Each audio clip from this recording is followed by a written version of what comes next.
Hello बच्चों, नमस्कार। क्या हाल चाल? सब बढ़िया। मैं फिजिक्स एजुकेटर विनय सिंह आपको फिर से अपने यूट्यूब के चैनल पर, जिसका नाम है विनय सिंह फिजिक्स, स्वागत करता हूं। उम्मीद है कि आप अच्छे होंगे, स्वस्थ होंगे। जहां पर भी होंगे अपना और अपनों का ख्याल रखते रहिएगा हमेशा। ठीक है, तो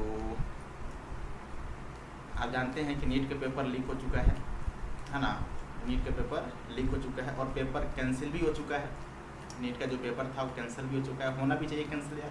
कारण क्या है, क्योंकि अगर मान लो ये नीट का पेपर कैंसिल नहीं होता, आप मानो आप, तो 720 में 720 पाने वाले स्टूडेंट का नंबर बहुत ज़्यादा होता। अगर पेपर मान लीजिए कैंसिल नहीं होता तो 720 में 720 पाने वाले स्टूडेंट का नंबर बहुत ज़्यादा होता। 250, 300, 400, 500 इतने सारे बच्चे 720 में 720 पाते।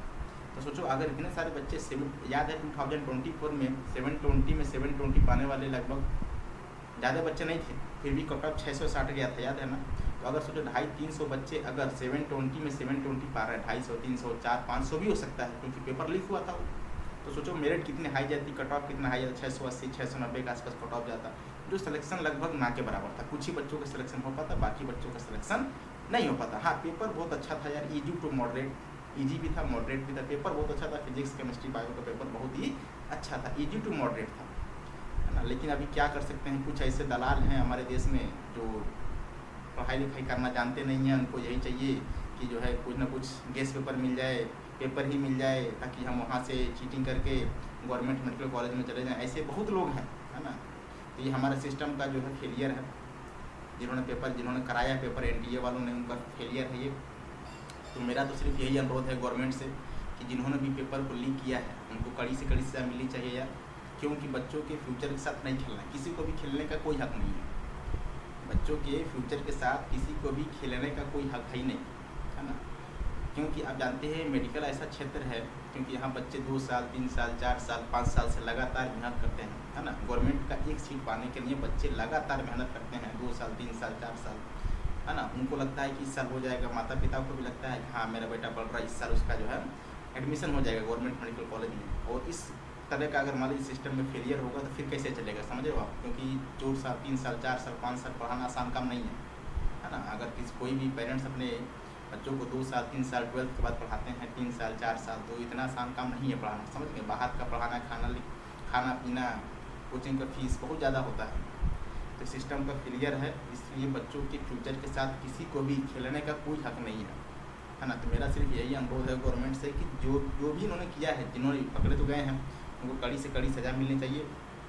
5 साल 6 साल का सज़ा होनी चाहिए, प्लस जुर्माना भी देना पड़ेगा, है ना। ये करना पड़ेगा, क्योंकि अगर नहीं करेंगे तो फिर आगे पेपर होगा, फिर से लीक करेंगे यार। हो सकता है इनकाउंटर कर दो सीधे सीधे, 1-2 का इनकाउंटर हो जाएगा ना, तो बाकी लोग करेंगे नहीं, है ना। क्योंकि आप जानते हैं मेडिकल में और UPP, SSC वगैरह वगैरह में और भी तमाम BPSC तमाम पेपर लीक होता है। तो अगर एक बार ऐसा हो जाएगा ना कि एनकाउंटर फांसी हो जाएगी, तो बाकी लोग डर जाएंगे, करेंगे नहीं दोबारा, ठीक है। चलिए कोई बात नहीं। जिन बच्चों का मान लीजिए अच्छा सिलेक्शन हो गया था, अच्छे रैंक पा गए थे, वो बहुत निराश होंगे। जिन बच्चों का अच्छा नहीं हुआ होगा उनके लिए एक अपॉर्चुनिटी और मिल गई है ना। जिन बच्चों का अच्छा मान लो हो गया है वो तो परेशान होंगे, है ना। जिनका अच्छा नहीं हुआ है उनके लिए अभी एक अवसर और है, क्योंकि आप जानते हैं पेपर का जो है डेट उन्होंने तय कर दिया है 21 जून को। तो चलिए, जिनके पास अभी समय तो भी है, ज़्यादा समय नहीं है, फिर भी समय है, तो आप उसमें टेस्ट सीरीज देते रहिए, अपना रिवीजन जो है करते रहिए, ठीक है। कोई घबराने की बात नहीं है। पेपर लीक हो गया और रिजल्ट मतलब पता भी चल गया बहुत जल्दी, नहीं तो फिर आप सोचो अगर रिजल्ट के बाद पता चलता तो फिर दिक्कतें बहुत ज़्यादा होती। इसमें पहले पता चल गया और अच्छा हुआ, क्योंकि 720 में 720 पाने वाले लोग बहुत ज़्यादा होते तो आपका सिलेक्शन लगभग ना के बराबर हो जाता, है ना। क्योंकि कट ऑफ बहुत हाई जाता, 670, 680 के आसपास कट ऑफ जाता, जो लगभग इम्पॉसिबल है।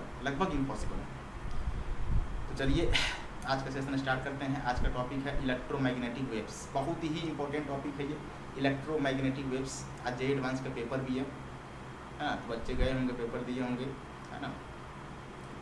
तो चलिए, ये बहुत इंपॉर्टेंट टॉपिक है।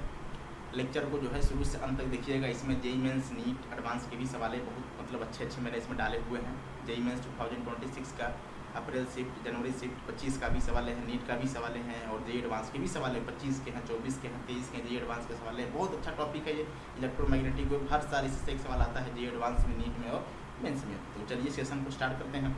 क्वेश्चन नंबर 1 से स्टार्ट करेंगे। ये आपके स्क्रीन बोर्ड पर क्वेश्चन नंबर 1 देखिए जरा क्या बोल रहा है।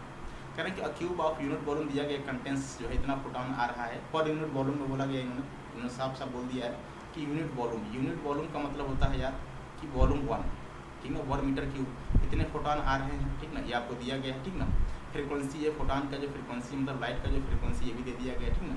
एनर्जी कहना photon is the average energy being contained by electromagnetic wave within the same volume. Same volume में जो है आपसे बोला गया है, सेम वॉल्यूम बोला गया है कि सेम है, ठीक ना। एम्पलीट्यूड ऑफ मैग्नेटिक फिर बोल दिया गया कितना, जरा बताओ, इतना इतना बोल दिया गया, ठीक, कोई दिक्कत नहीं। बाकी सारा वैल्यू आपको दी गई है, प्लैंक कांस्टेंट है ना, पाई की वैल्यू सब कुछ दिया गया है। तो आपको बताना अल्फा की वैल्यू याद करो यार। आप जानते थे ना जो लाइट आती है ना सन से, उसका जो एनर्जी होता है याद है ना। एनर्जी की फार्मूला बताओ जरा क्या होता है। एनर्जी का फार्मूला अगर आपको याद हो तो आपने पढ़ा होगा E=H×ν। मॉडर्न फिजिक्स में जो है फार्मूला होता है एनर्जी का। लेकिन ध्यान रखना ये जो फार्मूला है, ये फार्मूला सिर्फ एक फोटोन का है। किसका है? सिर्फ एक फोटोन का। ऐसे मान लो कितने फोटोन पर यूनिट वॉल्यूम में आ रहे हैं, आपको दिया गया है कि ऐसे जो है इतने फोटोन आ रहे हैं, मतलब n आ रहे हैं। तो यही जो एनर्जी होती है इसी में क्या कर देंगे, n × H×ν से क्या कर देंगे, मल्टीप्लाई कर देंगे, ठीक ना। इतने जो है फोटॉन्स आ रहे हैं पर यूनिट वॉल्यूम में n × H×ν। तो हम क्या करेंगे, पहले यहाँ पे एनर्जी निकालेंगे, ठीक ना, E की वैल्यू निकालेंगे। तो चलो निकालो जरा E की वैल्यू कितना होगा। तो E की वैल्यू निकालिए जरा। E = क्या लिखोगे जरा बताओ। n की वैल्यू कितनी है, n की वैल्यू 35 × 10⁻⁴ कितना जरा बताओ, 10⁻⁷, ठीक ना। और h की वैल्यू दिया गया 6 × कितना, 10⁻⁻⁴ इंटू फ्रीक्वेंसी दी गई है कितनी, 10⁻15 हर्ट्ज। इनको जरा सॉल्व करिए जरा, कितना आएगा ये, इसको सॉल्व करो कितना आएगा। यहाँ से आ जाएगा E की वैल्यू से मल्टीप्लाई कर दो आप, तो कितना होगा, ये हो जाएगा 30 मतलब 3 और हो जाएगा 36 18 में और 3 ऐड कर देंगे तो 21, ठीक ना। यहाँ पर पावर बताओ कितना हो जाएगा। मैं डायरेक्ट लिखूँगा पावर, देखो जरा ये कितना होगा, 15 में 7 जरा ऐड कर दो यार, कितना होगा 22 में से माइनस कर दो कितना 34, तो माइनस का 12, ठीक ना। इतनी जो है एनर्जी जो है आ रही है, ठीक ना। 210 × 10⁻⁻12। और आपसे बोला गया है कि जो एवरेज एनर्जी है इलेक्ट्रोमैग्नेटिक वेव का, याद करो जरा, जो एवरेज एनर्जी होता था उसका फार्मूला याद करो जरा। एवरेज एनर्जी का फार्मूला क्या होता था, याद है क्या? एवरेज एनर्जी का फार्मूला 1/2 V0² डिवाइडेड बाई μ0, ये था एवरेज एनर्जी का फार्मूला। और एवरेज एनर्जी डेंसिटी है, ध्यान रखिएगा, एनर्जी डेंसिटी है। मैं आपसे पूछे एनर्जी डेंसिटी क्या होती है, तो energy in per unit volume, ठीक है। Energy in per unit volume का नाम एनर्जी डेंसिटी, तो 1/2 V0² डिवाइडेड बाई μ0। और ये वॉल्यूम आपसे बोला गया 1, क्या बोला गया है, यहाँ से बताओ जो U की वैल्यू आ जाएगी, जो U की वैल्यू आ जाएगी वो आ जाएगी 1/2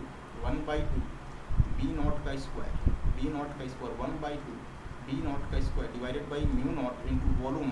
और वॉल्यूम बोला गया 1, तो यहाँ से आ जाएगी एनर्जी 1/2 V0² डिवाइडेड बाई μ0, ठीक ना। ये एनर्जी है। और आपसे बोला गया ये U और ये जो E है, ये दोनों आपस में क्या है, इक्वल है। ये जो U है और E है, ये दोनों आपस में क्या है, सेम है, इक्वल है। ऐसा क्वेश्चन में आपको बोल दिया गया है, ठीक ना। हम दोनों को वैल्यू को पुट करेंगे और आपसे बोला कि अल्फा की वैल्यू निकालिए, तो U की वैल्यू इतना है और E वैल्यू आप निकाल चुके हो, पुट कर दो जरा वैल्यू को।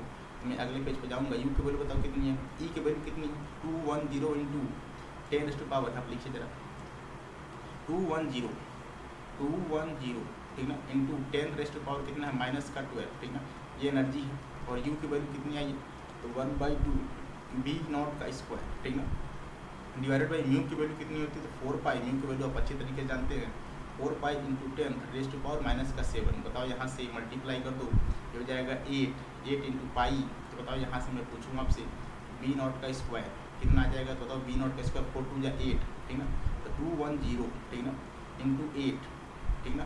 8 इंटू पाई की वैल्यू कितना, 22/7, ठीक ना, 22/7। अब यहाँ पर देखना यार, यहाँ पर पावर कितना हो जाएगा, ये -12 है, ठीक ना, -12 ये -7 है, तो -19 हो जाएगा, ठीक ना, -19। तो यार थोड़ा देखिएगा यहाँ पर थोड़ा सा कैलकुलेशन, V0² कॉस्ट बताओ क्या आएगा यार, 1 0 वहाँ से माइनस कर दो और ये कटेगा कितना टाइम्स में, 7 3 × 20, ठीक ना।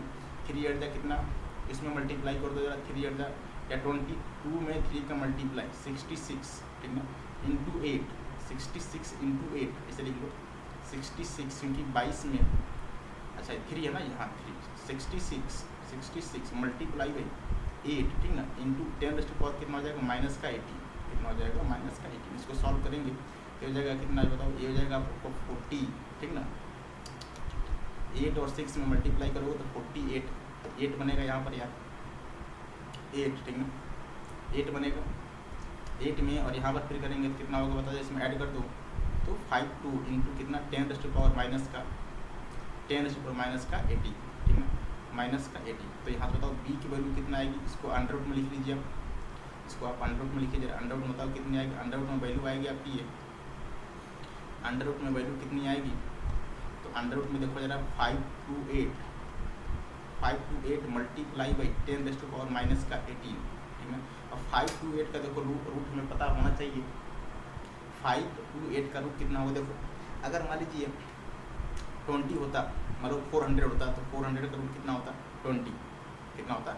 अगर मान लो आप मैं पूछूँ 625 होता, 625, तो 625 का रूट कितना 25, तो 625 से कम है। अच्छा एक बात बताओ जरा, मैं आपसे पूछूँ 20 का रूट कितना होता, तो 20 इंटू 20 बताओ कितना हो जाएगा, ये 484, कितना हो जाएगा 484, ठीक ना।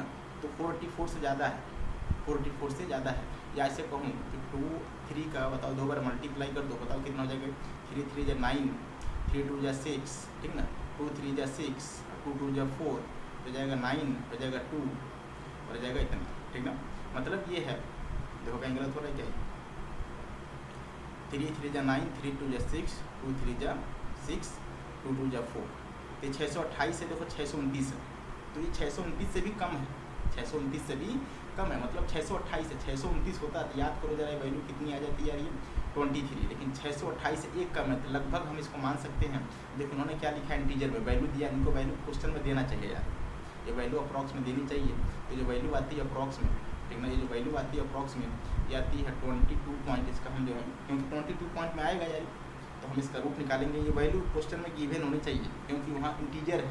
अगर उन्होंने मान लिया ऑप्शन दिया होता, ऑप्शन हम ऑप्शन से मैच करा सकते थे, लेकिन ऑप्शन नहीं दिया, इंटीजर टाइप है। तो अब इंटीजर टाइप में किस डिजिट तक जाना है इन्होंने कुछ बोला नहीं है, तो अब देखो उन्होंने क्या बोला, कुछ भी नहीं बोला है, हालांकि बोलना चाहिए क्वेश्चन में यार। तो यहाँ पे आप क्या करो ना, रूट निकालो, रूट निकालेंगे हम, किसका रूट निकालेंगे, रूट निकालेंगे कहाँ गया, 528 का, तो 22.98 जो है ये रूट है आपका 22.98, ठीक ना, मल्टीप्लाई बाई 10⁻⁻9, ठीक ना, ये रूट है। और याद करो जरा बी की वैल्यू आपको दिया गया था, बी नॉट की जो वैल्यू है एक क्वेश्चन में आपको दे दी गई थी, बी नॉट की वैल्यू बताओ कितना, अल्फ़ा, ठीक ना, इंटू 10⁻⁹ ये दे दिया गया था। हम क्या करेंगे, वैल्यू को यहाँ पुट कर देंगे, अल्फ़ा इंटू 10⁻⁹, ठीक है, किसके बराबर 22.98, ठीक है, इंटू 10⁻⁹ माइनस का 9 आपस में कट जाएगा।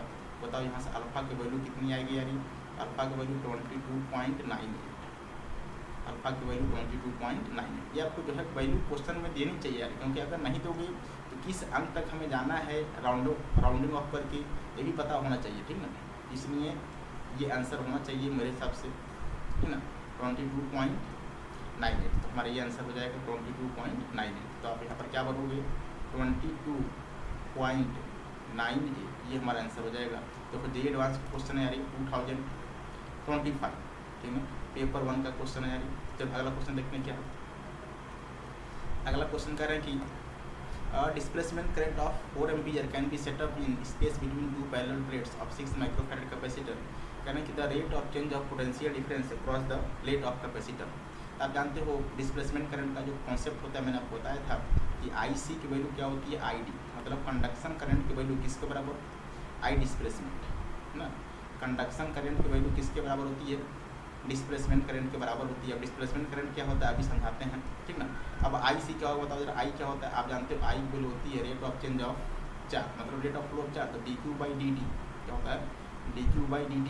और Q क्या होता है जरा बताओ, Q की वैल्यू C इंटू V, तो d/dt into C into V। C तो कॉन्स्टेंट बाहर कर देंगे, ठीक ना, तो यहाँ पर जाएगा dV/dt। और ये आपको क्वेश्चन में जो है dV/dt क्वेश्चन में दे दिया गया है, बताओ कितना, इसकी वैल्यू तो हो जाएगा C इंटू अल्फ़ा इंटू 10⁻, कितना जरा बताओ 10⁻6। यहाँ से हम जो है IC की वैल्यू निकाल चुके हैं, यहाँ से जो है हम IC की वैल्यू निकाल चुके हैं। और आई सी की वैल्यू बताओ कितनी आ गई, आई सी की वैल्यू यहाँ से आ गई है सी, ठीक ना, सी इंटू अल्फा इंटू 10⁻⁶, ये सी की वैल्यू है। और आई डी की वैल्यू दिया गया क्वेश्चन कितना 4 mg, ठीक है, हमें अल्फा निकालना है। तो क्या करोगे जरा बताओ, क्या करेंगे, तो पहले सी की वैल्यू रखेंगे 6 माइक्रोफैरेड, माइक्रो का मतलब कितना 10⁻⁻⁶ इंटू अल्फा, ठीक ना, इंटू 10⁻⁶, किसके बराबर 4 के बराबर। बताओ ये कट जाएगा आपस में, तो यहाँ से अल्फा की वैल्यू किसके बराबर, अल्फा की वैल्यू 4/6, 4/6 का मतलब 2/3, 2/3 का मतलब बताओ कितना 0.67, कितना, इसका मतलब ये है कि अल्फा की जो वैल्यू आ गई, अल्फा की जो वैल्यू आ गई 0.67, कितनी आ गई 0.67, ये अल्फा की वैल्यू, ये वैल्यू किसकी है, अल्फा की वैल्यू है 0.67, कितनी आ गई, अल्फा की वैल्यू आ गई 0.67, ठीक ना, ये अल्फा की वैल्यू है, राइट। तो आप यहाँ पर क्या करोगे बताओ, क्या भरोगे इसमें 0.6 मतलब second option is the right answer. अब बात आता है डिस्प्लेसमेंट करंट क्या है, याद करो जरा, याद करो, पढ़ाया था मैंने डिस्प्लेसमेंट करंट क्या होता है। तो देखो मैं यहाँ पर एक सर्किट बनाता हूँ, थोड़ा समझिएगा, यहाँ पर एक सर्किट बनाता हूँ, सर्किट डिस्प्लेसमेंट करंट अगर आपको जानना है थोड़ा सा समझना पड़ेगा, ठीक ना, थोड़ा कॉन्सेप्चुअल है ये डिस्प्लेसमेंट करंट। ये मान लीजिए बैटरी है, ठीक ना, ये आपका मान लीजिए बैटरी है, ये क्या है, ये आपका बैटरी है, ऐसे मान लो बैटरी, ठीक ना, ये आपकी भी बैटरी है, ठीक ना, और हमने क्या कर दिया है, इसको जो है इधर जो है ऐड कर दिया है, ठीक ना, ऐसे ऐड कर दिया है, ठीक ना, ऐसे क्या कर दिया है, ऐड कर दिया, ठीक ना। और यहाँ पर लगाएंगे हम सर्कुलर प्लेट, क्या लगाएंगे, सर्कुलर प्लेट एक, और यहाँ पर लगाएंगे सर्कुलर प्लेट 2। अब ध्यान से सुना, जैसे ही स्विच क्लोज करते होते यहाँ पर प्लस, यहाँ पर माइनस, ठीक ना, यहाँ पर प्लस, यहाँ पर माइनस, ये पोटेंशियल डिफरेंस भी याद करो। हमने बताया तो यहाँ पर चार्ज क्या होते हैं, इकट्ठा होना स्टार्ट करते हैं, प्लस माइनस, जैसे जैसे टाइम जो है इंक्रीज़ करता है, यहाँ पर चार्जेस की वैल्यू भी इंक्रीज़ करती है, मतलब चार्ज की जो वैल्यू है, चार्ज की जो वैल्यू है इंक्रीज़ करती है। चार्ज के इंक्रीज़ होने से क्या होगा जब बताओ, इनके बीच का जो पोटेंशियल डिफरेंस है वो भी इंक्रीज़ करेगा।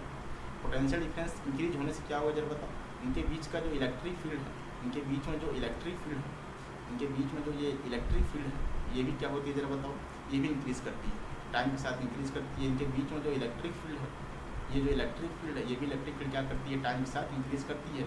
यहाँ पर आता है प्लस, यहाँ पर आता है माइनस, ठीक ना, और यहाँ पर चलता है सर्किट का करंट, जिसका हमने नाम दिया आई, जिसे बोलते हैं आई कंडक्शन करंट। क्या बोलते हैं हम, आई कंडक्शन करंट। ये जो करंट होता है इसका नाम होता है आई सी, आई सी का मतलब आई कंडक्शन करंट। यहाँ पर भी जो करंट चलता है आई सी कंडक्शन करंट, और यहाँ वापस भी आता है आई सी कंडक्शन करंट। अब बात आती है, आप सोचो थोड़ा सा, दिमाग में थोड़ा सोचिए कि यहाँ तक करंट आता है, बीच में जो है खाली है, फिर करंट यहाँ कैसे चला जाता है, क्योंकि बीच का स्पेस तो खाली है। तो इसको जो है डिफाइन करने के लिए एक साइंटिस्ट है जिसका नाम है मैक्सवेल, इसका नाम है मैक्सवेल। उन्होंने क्या किया, उन्होंने जो है यहाँ पर रखा एक मैग्नेटिक नीडल, यहाँ पर रखा एक मैग्नेटिक नीडल, यहाँ पर रखा एक मैग्नेटिक नीडल। मैग्नेटिक नीडल क्या होती है, तो मैग्नेटिक नीडल वह नीडल है जो मैग्नेटिक फील्ड में डिफ्लेक्ट करती है, सिर्फ और सिर्फ डिफ्लेक्ट करती है मैग्नेटिक फील्ड में। बताओ यहाँ पर करंट आई है, और आप जानते हो कोई भी करंट कैरिंग वायर जो होता है, कोई भी करंट कैरिंग वायर जो होता है, याद करो जरा, मैंने बताया था मैग्नेटिज्म में कोई भी करंट कैरिंग जो वायर होता है वो अपने आसपास के एरिया में, अपने आसपास के एरिया में क्या करता है, करंट को प्रोड्यूस करता है। अपने आसपास के एरिया में क्या करता है, करंट को प्रोड्यूस करता है। तो बताओ जरा, ये जो करंट कैरिंग वायर है यहाँ पर आईसी वाला, ये अपने आसपास के एरिया में मतलब इधर क्या करेगा, मैग्नेटिक फील्ड को प्रोड्यूस करेगा। ये आपका मैग्नेटिक फील्ड है, क्या है, ये आपका मैग्नेटिक फील्ड, ये आपका बी है।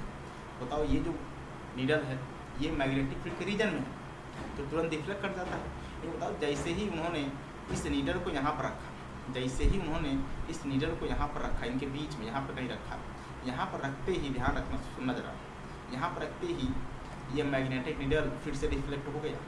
यहाँ पर डिफ्लेक्ट हो रहा है, समझ में आ रहा है, क्योंकि यहाँ पर क्या है, करंट है, और आप जानते हो स्ट्रेट करंट अपने आसपास के एरिया में क्या करता है, कॉन्सेंट्रिक सर्कुलर जो लूप्स होता है मैग्नेटिक फील्ड का, उसको प्रोड्यूस करता है। यहाँ पर जो है ये नीडल डिफ्लेक्ट करने की पूरी पॉसिबिलिटी है, लेकिन यहाँ पर तो करंट ही नहीं है बीच में, फिर यहाँ पर जो है नीडल क्यों डिफ्लेक्ट कर गई।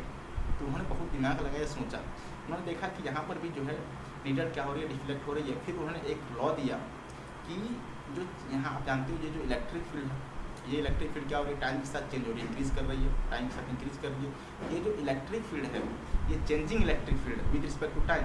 ये जो चेंजिंग इलेक्ट्रिक फील्ड है, इस इलेक्ट्रिक फील्ड की वजह से इनके बीच में उन्होंने क्या बताया कि एक जो है करंट डेवलप होता है।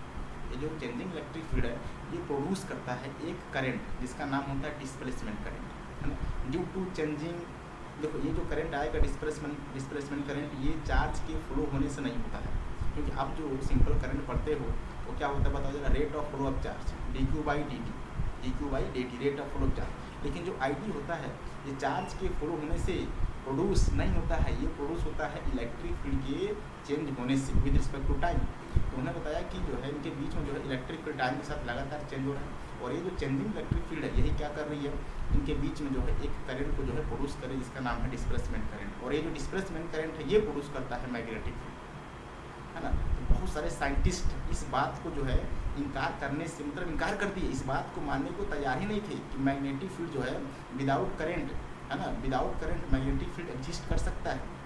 बहुत सारे साइंटिस्ट इस बात को मान ही नहीं रहे थे, एकदम इनकार कर दिए कि जो है बिना करंट का मैग्नेटिक फील्ड प्रोड्यूस हो ही नहीं सकता है।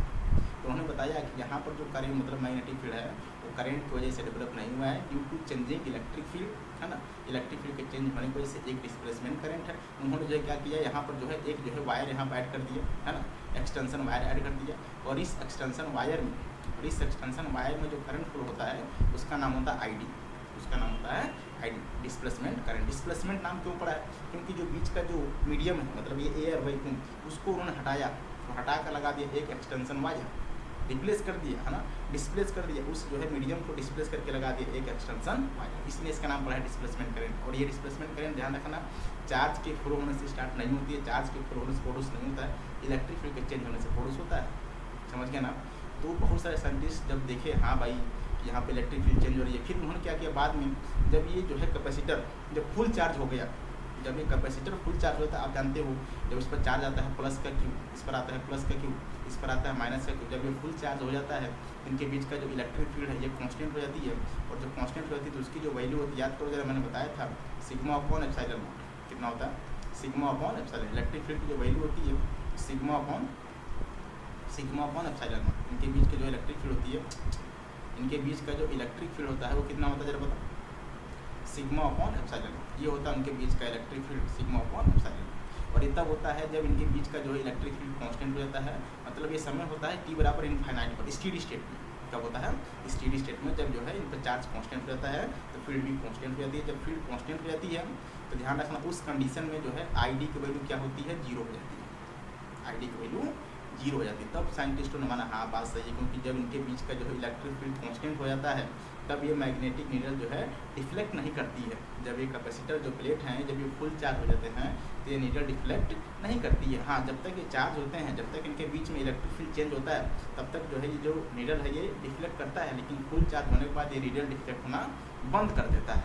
तब माना कि हाँ इनके बीच में जो है इलेक्ट्रिक फील्ड के चेंज होने की वजह से एक करंट तरफ प्रोड्यूस होता है जिसका नाम होता है डिस्प्लेसमेंट करंट, और वो डिस्प्लेसमेंट करंट क्या करता है, एक मैग्नेटिक फील्ड को प्रोड्यूस करता है। मतलब changing electric field produces changing magnetic field, changing electric field produces magnetic field, यही कहा था उन्होंने कि इलेक्ट्रिक फील्ड के चेंज होने से जो है मैग्नेटिक फील्ड प्रोड्यूस होता है। अब बहुत सारे साइंटिस्ट, बहुत सारे लोग इस बात को मानने से इनकार कर दिए थे कि इलेक्ट्रिक फील्ड की वजह से कोई मैग्नेटिक फील्ड डेवलप हो जाए। हमने जो अभी तक मतलब लॉ दिया है वो करंट की वजह से लॉ दिया है कि करंट के फ्लो होने की वजह से मैग्नेटिक फील्ड प्रोड्यूस होता है, लेकिन इलेक्ट्रिक फील्ड के चेंज होने से अगर फील्ड प्रोड्यूस हो रहा है तो उन्होंने मानने से इनकार कर दिया। लेकिन उन्होंने बताया, जब बताया तो एग्री किया, ये होता है डिस्प्लेसमेंट करंट, है ना। तो चलिए इस बात को छोड़ते हैं, आगे चलते हैं।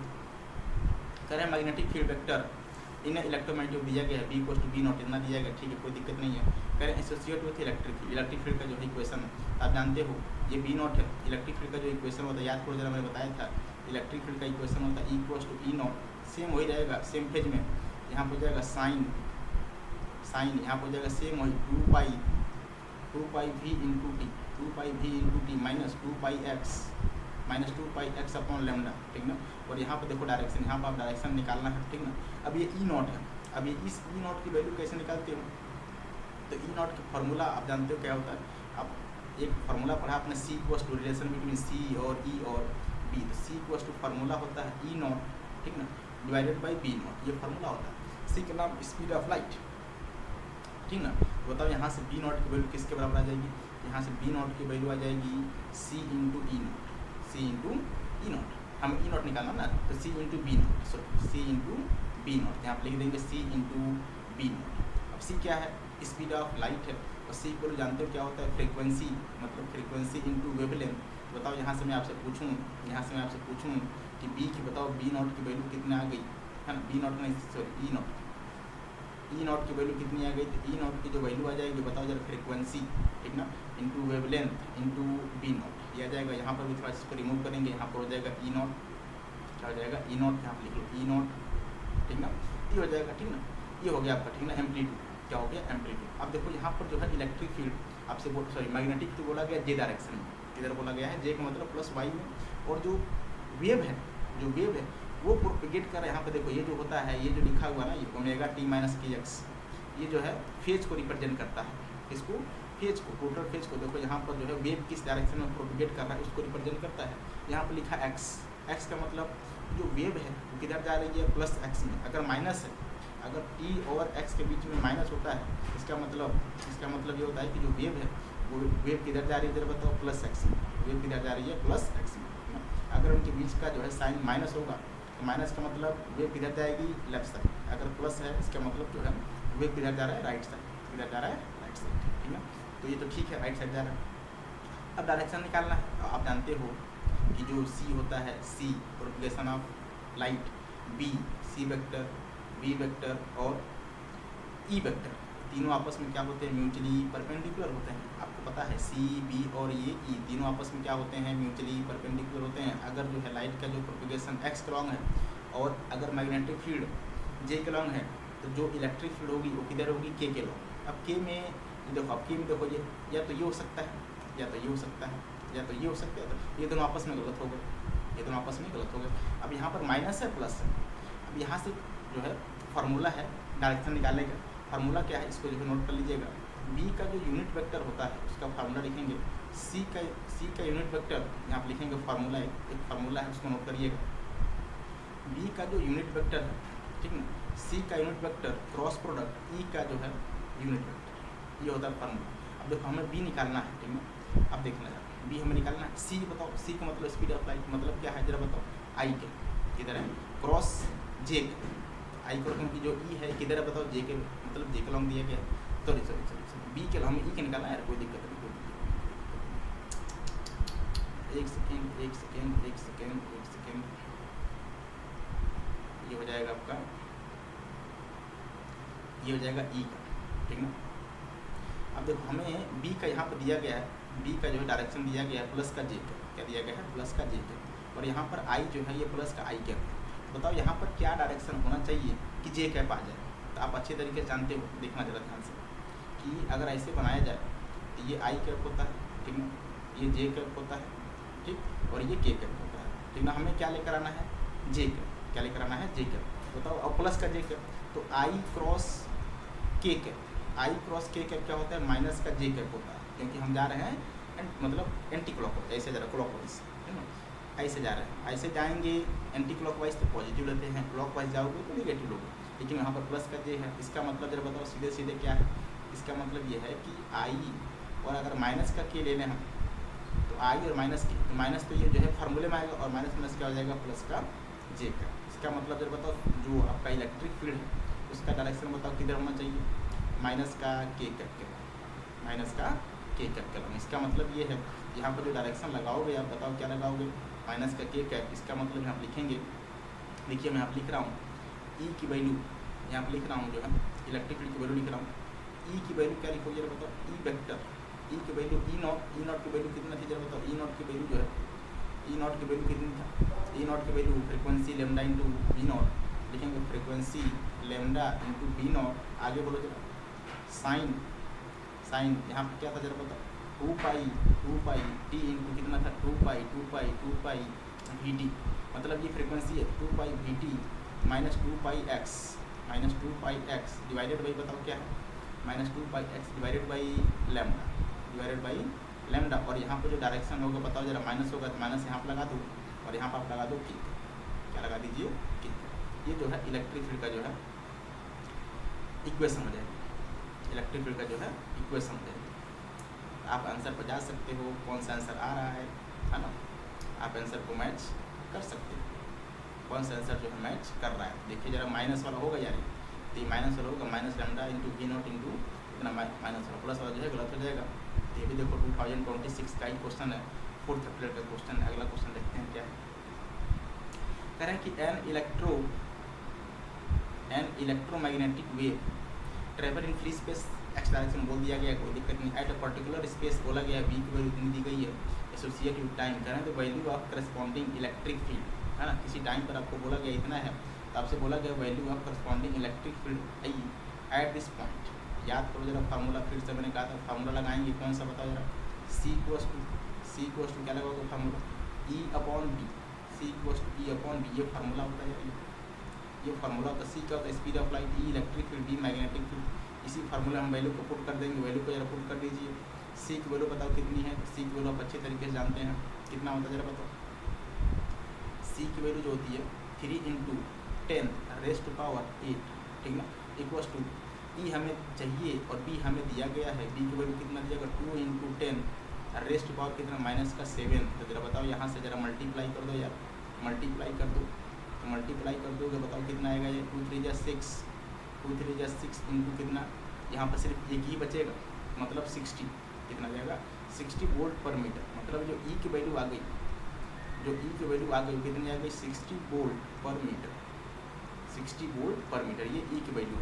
लेकिन बताओ अब डायरेक्शन की बात आती है, ये तो मैग्नीट्यूड निकाला मैंने, ये तो मैंने मैग्नीट्यूड निकाला, अब निकालेंगे डायरेक्शन, अब निकालेंगे डायरेक्शन। डायरेक्शन निकालने के लिए फिर से वही फॉर्मूला लगाओ, कौन सा जरा बताओ, तो बी का यूनिट वेक्टर इक्वल्स टू सी का यूनिट वेक्टर क्रॉस प्रोडक्ट ई का यूनिट वेक्टर।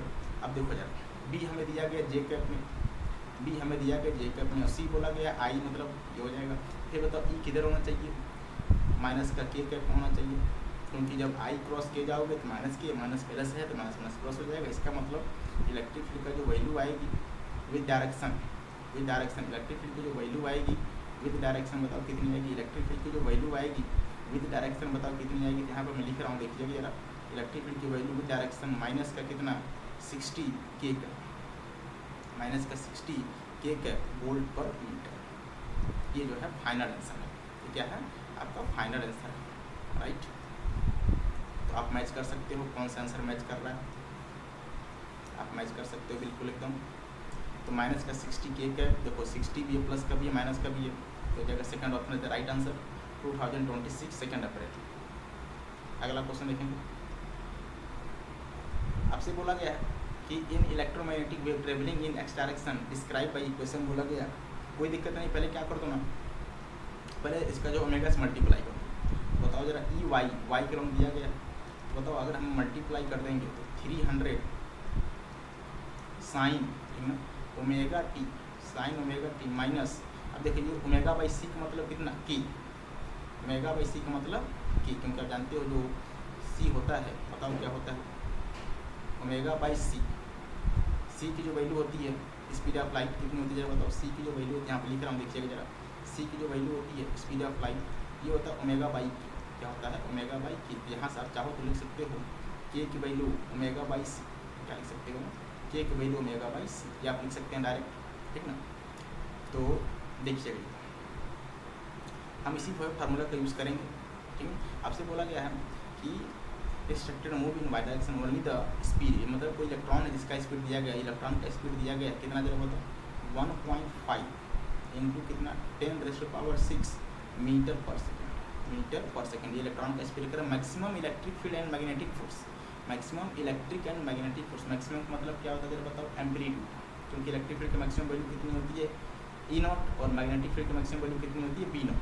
देखो यहाँ पर इलेक्ट्रिक फील्ड टाइम के साथ चेंज हो रहा है, मैग्नेटिक फील्ड भी टाइम के साथ चेंज होगा, तो हमें टाइम पता होना चाहिए किस टाइम पर हम फोर्स निकालने जा रहे हैं, क्योंकि जो फोर्स होता है इलेक्ट्रिक फोर्स वो होता है Q × E। अब यहाँ हर टाइम पर E की वैल्यू चेंज हो रही है, इन्होंने बोला है मैक्सिमम, मैक्सिमम का मतलब एम्पलीट्यूड, E का जो मैक्सिमम वैल्यू हो सकता है कितना हो सकता है E नॉट, B की जो मैक्सिमम वैल्यू हो सकता है कितना हो सकता है B नॉट। तो आपसे बोला गया फोर्स रेशियो बताना है यार, क्या बताना है, ratio FE upon FB, FE upon FB, ratio of, ये होता है Q × E इलेक्ट्रॉन है, और ये होता है QVB, ठीक है, Q से Q कट जाएगा, तो बताओ जरा क्या बचेगा E अपॉन V × P, क्या हो जाएगा।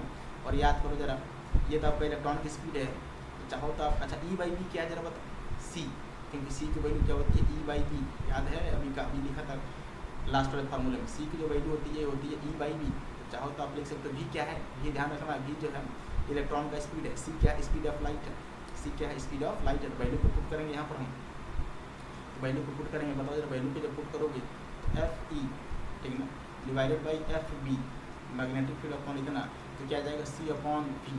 सी की वैल्यू आप जानते हो अच्छी तरीके से 3 × 10 रेज़ टू पावर 8, ठीक ना, डिवाइडेड बाई बताओ वी की वैल्यू कितनी है 1.5 × 10 टू पावर 5, 1.5 × 10 टू पावर 6। तो आप क्या कर दो जरा एक डेसिमल यहाँ मल्टीप्लाई कर दो, 3 × 10 raise to power 8 divided by बताओ कितना हो जाएगा यहाँ पर 15 इंटू कितना हो जाएगा 10 टू पावर 5, कितना हो जाएगा 10 टू पावर 5। यहाँ से एफ ई, ठीक ना, divided by F B, F E divided by F B की वैल्यू बताओ कितनी आएगी, F E divided by F B कितनी आएगी बताओ। यहाँ पर जाएगा, आप चाहो तो इसको ऊपर लेकर जाओ, कितना हो जाएगा बताओ जरा, 30 ऊपर चला जाएगा, 3 का मतलब कितना हो जाएगा 50, ठीक ना। इसको चाहो तो मल्टीप्लाई कर लो 30, ठीक ना, इंटू 100, ठीक ना, डिवाइडेड बाई 15 ये कटेगा 2 टाइम्स में, तो मल्टीप्लाई कर दोगे, जब मल्टीप्लाई कर दोगे तो एफ ई, ठीक ना, upon F B, F E upon F B, 2 × 100 मतलब 200, कितना हो जाएगा 200। यही हमारा आंसर है, यही हमारा आंसर। ऐसे ही करेंगे सवाल, ऐसे सवाल जो है ऐसे ही करने पड़ते हैं, ठीक है। तो कुछ नहीं, बस थोड़ा सा कॉन्सेप्ट पर ध्यान रखना है, फार्मूले याद होने चाहिए, फार्मूले याद हैं, कॉन्सेप्ट याद है, तो क्वेश्चंस आपके पकड़ में है। तो बताओ जरा यहाँ पर कौन सा ऑप्शन सही हो जाएगा यार, 200 कौन सा हो जाएगा, second third part is the right answer 2026 second paper. देखो जरा 26 का ही सब सवाल है यार। अगला देखेंगे, कह रहे हैं कि a plane electromagnetic wave is moving in free space with velocity दिया गया इतना, ठीक, कोई दिक्कत नहीं है। इलेक्ट्रिक फील्ड दिया गया, ठीक, कोई दिक्कत नहीं है। कह रहे हैं कि ठीक, कह रहे हैं कि मैग्नेटिक फील्ड बताना है, फिर वही लिखेंगे मैग्नेटिक फील्ड का वेक्टर। क्या लिखोगे, मैग्नेटिक फील्ड का वेक्टर। जब लिखोगे आप मैग्नेटिक फील्ड का वेक्टर, यहाँ हो जाएगा बी नॉट, ठीक, साइन यहाँ आप लिखेंगे साइन के एक्स के जेड, यहाँ लिखेंगे के into Z minus omega into T, और यहाँ पे लिखेंगे बी का यूनिट वेक्टर, ठीक है। अब बात आती है ये कि बी नॉट की वैल्यू कैसे निकालोगे, तो बी नॉट की वैल्यू सी इक्वल्स टू बताओ formula E naught upon B naught, बताओ यहाँ से सी की वैल्यू हमें दिया गया है। बताओ यहाँ से मैं पूछूँ कि बी नॉट की वैल्यू किसके बराबर, तो बी नॉट की value C into E naught, C into ये जाएगा आपका जो है बी नॉट की वैल्यू। तो सब कुछ दिया गया है ना, सब कुछ आपको दिया गया है। तो यहाँ से जो है पहले हम बी नॉट निकालेंगे, क्या करेंगे, बी नॉट निकालेंगे। निकालो जरा बी नॉट, बताओ बी नॉट की वैल्यू कितनी आएगी, बी नॉट की वैल्यू आ जाएगा, सी की वैल्यू कितना है 3 × 10 रेज़ टू पावर 8, ठीक ना, मल्टीप्लाई बाई ई नॉट की वैल्यू कितना है 54। इसको कंपेरिजन करोगे तो ये आपका ई नॉट है, बताओ कितना आएगा यार, ये 54 ना यार। हाँ, कह रहे हैं कि मैग्नेटिक फील्ड इंग्लिश थोड़ा क्या ये, अरे ई नॉट अपॉन सी, यहाँ हो जाएगा E naught upon C, sorry E naught upon C. इसको इधर करना, इसको इधर करना। तो चलो यहाँ पे देखते हैं, बी नॉट इक्वल्स टू क्या लिखोगे जरा बताओ, बी नॉट की value E naught divided by C, ठीक ना।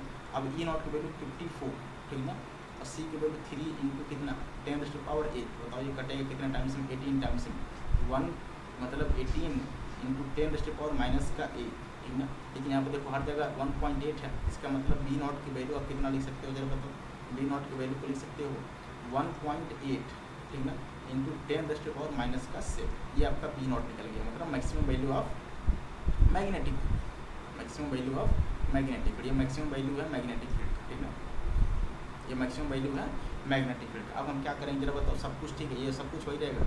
डायरेक्शन निकालेंगे, डायरेक्शन निकालने का तरीका बताओ जरा, डायरेक्शन निकालने का तरीका वही तरीका कौन सा वाला, तो बी का यूनिट वेक्टर इक्वल टू क्या लिखोगे, सी का यूनिट वेक्टर क्रॉस प्रोडक्ट में ई का यूनिट वेक्टर।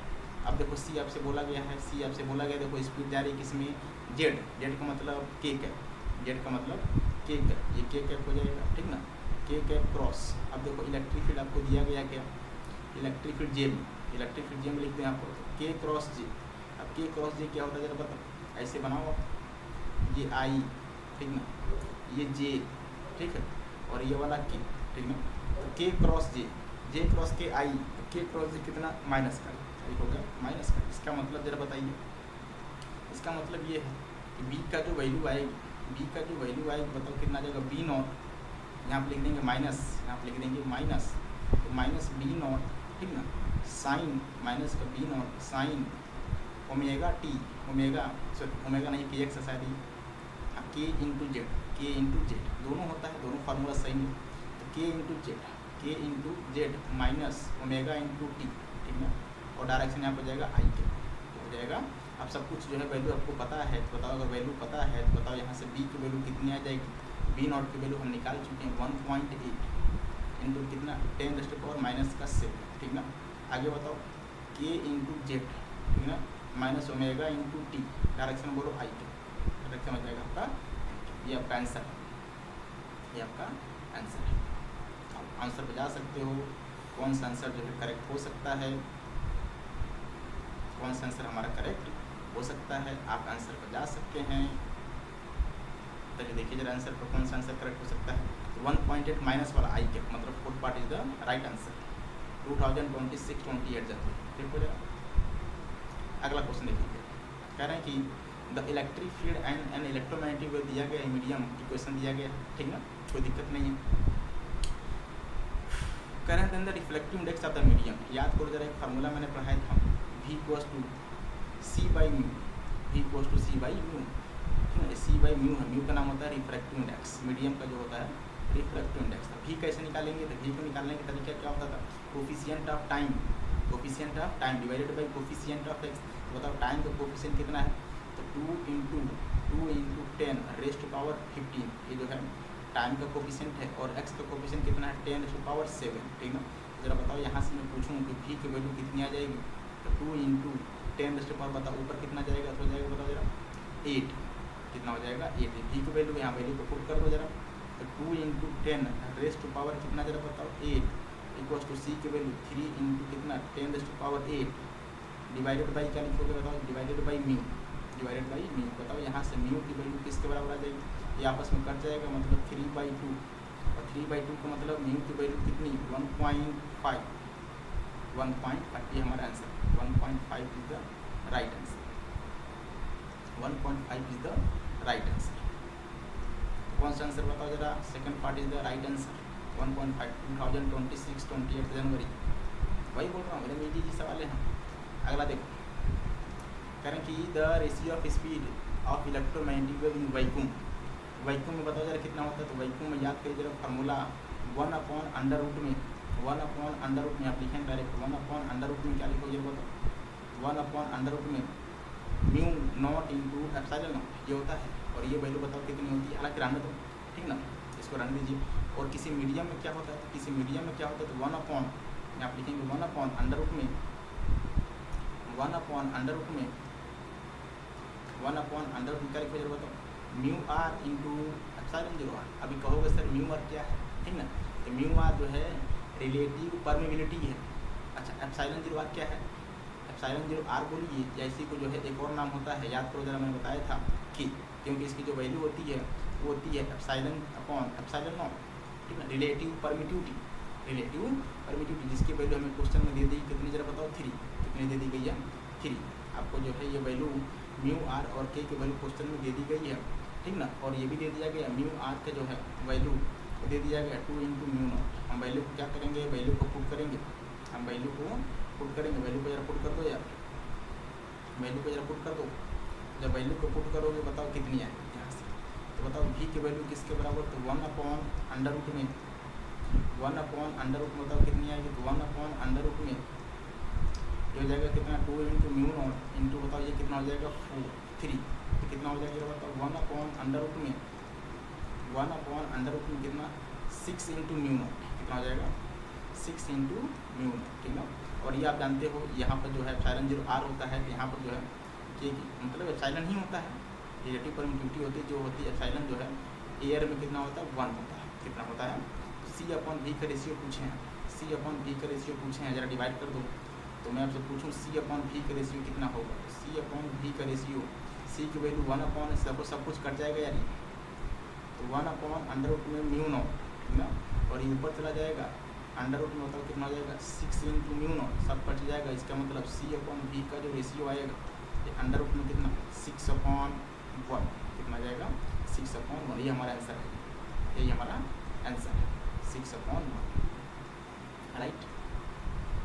क्योंकि वो रिलेटिव परमिटिविटी होता है, ध्यान रखिए के होता है यार, ये जो वैल्यू है ना ये के होती है ना, के मतलब डायरेक्टिव कांस्टेंट, ठीक है। तो अब एयर में जानते हो एयर हो वैक्यूम की एक वैल्यू 1 ही लेते हैं, ठीक है। तो ये हो जाएगा आपका 4 पार्ट √6 = 1 2026 23rd जनवरी। अगला क्वेश्चन देखेंगे, कह रहे हैं कि parallel plate capacitor of area ये दिया गया, ठीक ना। तो अब क्या कर दो, वहाँ पर बनाओ जाएगा मेरा, ऐसे बना दो पैरेलल प्लेट कैपेसिटर 1 2, ठीक ना, ऐसे बना दीजिए। पैरेलल प्लेट कैपेसिटर के साथ लगा दीजिए बैटरी, ऐसे लगा दीजिए बैटरी, ठीक ना। ये हमने लगा दिया बैटरी, क्या लगा दिया, बैटरी, ऐसे लगा दो बैटरी, ठीक है। और यहाँ पर एक प्लेट होगा, यहाँ पर एक प्लेट एरिया सर्कुलर वाला, और यहाँ पर भी एक प्लेट होगा सर्कुलर वाला। किसका एरिया दिया गया ए, और बोला गया है कि इनके बीच का जो सेपरेशन है, ये जो सेपरेशन है ये आपसे बोला गया, बताओ कितना, ये आपसे बोला गया है कितना, जरा बताओ, इसको बोला गया कितना, 10 सेंटीमीटर, कितना बोला गया है 10 सेंटीमीटर, ठीक ना। करें कि चार्ज बाई डीसी करंट, यहाँ से जो है डीसी करंट निकलता है, ठीक, कोई दिक्कत नहीं। करें कि एक हाइपोथेटिकल जो है प्लेन लिया गया है, एक हाइपोथेटिकल प्लेन लिया गया है, एक हाइपोथेटिकल प्लेन जिसका एरिया बताओ कितना है 3.2, इसका एरिया बताओ, इसका एरिया अगर ए मान लो, इसका एरिया इन्होंने बोला हुआ A0, इसका एरिया बताओ कितना है 3.2 है। इनसाइड द कैपेसिटर प्लेट कह रहे हैं कि A0 की वैल्यू बताइए, अगर करंट सर्किट में कितना है 6 एम्पियर, कितना है 6 एम्पियर आपसे बोला गया है यहाँ पर, कि अगर उस टाइम जो है करंट की वैल्यू कितनी है 6 एम्पियर, तो at the same stand displacement current through the A0, displacement current बतानी है। तो याद करो, मैं पूछूँ जरा बताओ, इस वाले में करंट डेंसिटी का फार्मूला बताओ क्या होता है। करंट डेंसिटी J1 मान लो, करंट का होता है करंट डेंसिटी I/एरिया, तो I/एरिया। अब जरा मैं पूछूँ बताओ जरा I2 की वैल्यू कितनी होगी, मतलब J2, तो J2 कितना हो जाएगा बताओ जरा, I0/A0। I0 क्या है, डिस्प्लेसमेंट करंट, ये किस में जरा बताओ, इसमें है, इसको J0 मान लो, इसको आप J मान लो कुछ देर के लिए, इसको आप J0 मान लो, क्योंकि J0 ही बोला गया है यहाँ पर, इसको J मान लीजिए, इसको J0। और आप जानते हो जो करंट डेंसिटी होता है, जो करंट डेंसिटी होती है सेम होती है, ये चेंज नहीं होती है। तो J क्या लिखोगे J0, ये बहुत इंपॉर्टेंट लाइन है, करंट डेंसिटी चेंज नहीं होती है। J क्या लिखोगे J0, क्या लिखोगे आप J0। इसका मतलब हम क्या कर देंगे, दोनों को आपस में इक्वेट कर देंगे, इक्वेट कर दीजिए जरा, यहाँ से I/A, ठीक ना, I/A क्या लिखोगे I0/A0, I0/A0। मैं पूछूँ जरा बताओ यहाँ से I0 की वैल्यू कितनी आएगी, बताओ जरा I0 की वैल्यू कितनी आ जाएगी। तो I0 की वैल्यू कितनी आ जाएगी, तो I0 की वैल्यू यहाँ लिखिए जाएगा, I0 की वैल्यू हो जाएगा, I0 की वैल्यू हो जाएगा A0/A multiply by I, multiply by value को जरा पुट कर दो यार, वैल्यू को जरा पुट कर दो। A0 की वैल्यू कितनी 3.2 सेंटीमीटर में ही है, तो कट जाएगा दोनों तरफ से, लिखने की जरूरत नहीं है, दोनों तरफ सेंटीमीटर है, तो जाएगा 16। और ये आपको बोला गया कितना, जरा बताओ 6, बताइए कटे कितने टाइम से ऊपर नीचे जाओ, तो 10 से मल्टीप्लाई कर दो, 10 से मल्टीप्लाई करोगे बताओ कितना होगा, ये हो जाएगा आपका कितना 16 × 30, कितना हो जाएगा 1.2 होगा, क्योंकि ये हो जाएगा आपका 2, मतलब हो जाएगा 1.2, कितना हो जाएगा 1.2 एम्पियर। लेकिन हमारा आंसर मिली एम्पियर में, तो क्या करोगे जरा, तो मिली का मतलब 10⁻³ इसमें क्या कर देंगे 100, मतलब 1000 से डिवाइड कर देंगे, और यहाँ पर कर दो -3, क्या कर दो -3, ये बनेगा मिली एम्पियर। अभी नहीं, ये बनेगा एम्पियर, इसमें बनेगा एम्पियर में। हमें चाहिए आंसर मिली एम्पियर में, इसका नाम होता है कितना -3 मिली एम्पियर। इसका मतलब ये है, इसका मतलब ये है कि जो हमारा I0 की वैल्यू अगर डिस्प्लेसमेंट करें, I0 = ID, ID का मतलब डिस्प्लेसमेंट करना, बताओ कितना आ गया 1200 मिली एम्पियर, कितना आ गया 1200 मिली एम्पियर। बहुत कम होता है करंट, बहुत कम होता है करंट, बहुत ज़्यादा वैल्यू नहीं होती है। देखो मिली एम्पियर का मतलब समझ रहे, यहाँ 1.2 है, तो आप यहाँ क्या बनो यार बताओ 1200 मिली एम्पियर, 1200 आपका आंसर हो जाएगा 2026-22 जनवरी। अच्छा सवाल है। अगला देखेंगे, कह रहे हैं कि इन electromagnetic wave free space root mean square of the electric field इतना दिया गया है, तो आपसे बोलेगा पी की वैल्यू ऑफ मैग्नेटिक फील्ड। याद करो मैंने फार्मूला बताया था C = E0/V0। ये E0 क्या है, एम्पलीट्यूड है। इसी को लिखना चाहो RMS में तो ERMS लिखना डिवाइडेड बाई BRMS, ठीक ना, दोनों फार्मूला वैलिड करता है, ये दोनों फार्मूला वैलिड होता है, ERMS और एम्पलीट्यूड दोनों फार्मूला जो है वैलिड होता है। हम क्या करेंगे तो वैल्यू को पुट करते हुए चलेंगे, हम क्या करेंगे वैल्यू को पुट करते हुए चलेंगे। C की वैल्यू पता ही है आपको कितना, जरा बताओ C की वैल्यू पता है 3 × 3 इंटू 10 रेस्ट पावर कितना जरा बताओ 8, ठीक ना, equals to E R M S हमें दिया गया कितना 6, बी आर एम एस हमें चाहिए, बी आर एम एस हमें चाहिए। बताओ यहाँ से मैं पूछूँ आपसे कि बी आर एम एस की वैल्यू कितनी आ जाएगी, तो बी आर एम एस की वैल्यू बताओ जाएगा 2 इंटू 10 रेस्ट पावर माइनस का 8, ये हो जाएगा बी आर एम एस हो जाएगा। लेकिन हमसे बी आर एम एस नहीं पूछे, हमसे पूछे मैग्नेटिक फील्ड का बताना है एम्पलीट्यूड, क्या बताना है एम्पलीट्यूड, और एम्पलीट्यूड का फार्मूला बताओ क्या होता है, डिवाइड कर दो रूट से। तो आप लिखोगे यहाँ पर B R M S equals to formula होता है, देखिए जरा यहाँ पर एक फार्मूला है, B R M S equals to क्या होता है जरा बताओ B naught divided by root 2, ये फार्मूला इसको याद पता ही होगा आपको, मैक्सिमम लोग को पता ही होता है। B R M S equals to B naught divided by root 2 divided by root, ठीक ना। तो हमें क्या चाहिए एम्पलीट्यूड चाहिए, एम्पलीट्यूड चाहिए, इसका मतलब बी नॉट की वैल्यू किसके बराबर जरा बताओ B R M S multiply under root में 2, क्या बताओ बी आर एम एस की वैल्यू कितनी 2 इंटू कितना 10 रेस्ट पावर माइनस का 8, और इसकी वैल्यू होती है 1.414, ठीक ना, 1.414 मल्टीप्लाई कर दो जरा, जब मल्टीप्लाई कर दोगे बताओ बी नॉट की वैल्यू कितनी आ जाएगी 2 4 जा 8, ठीक ना, 2 1 जा 1 2 1 जा 2 इंटू 2 4 1.4 इंटू 4, हाँ 2 1 जा 2 4 जा 8, ठीक ना, इंटू 2 1 जा 1 तो 2.8 इंटू कितना 10 रेस्ट पावर माइनस का 8। देखो आंसर ऐसा नहीं है, आंसर को उन्होंने क्या किया राउंडिंग ऑफ किया, जब इसको राउंडिंग ऑफ करोगे बताओ ये 8 है, यहाँ पर कितना हो जाएगा 3 हो जाएगा, कितना हो जाएगा 3। इसका मतलब ये है, इसका मतलब ये है कि जो आंसर हमारा आया, जो हमारा आंसर आया, देखो कहाँ लिखूँ मैं, जगह नहीं है, आंसर को यहाँ पर लिख रहा हूँ, देखिएगा जरा, एक पेज खाली है क्या, नहीं, यहाँ पर हम क्या करेंगे जो बी नॉट की वैल्यू आएगी, यहाँ पर देखिए, यहाँ पर मैं रेड कलर से लिख रहा हूँ, बी नॉट की जो वैल्यू आ जाएगी बताओ कितनी आ जाएगी यार, बी नॉट की वैल्यू आ जाएगी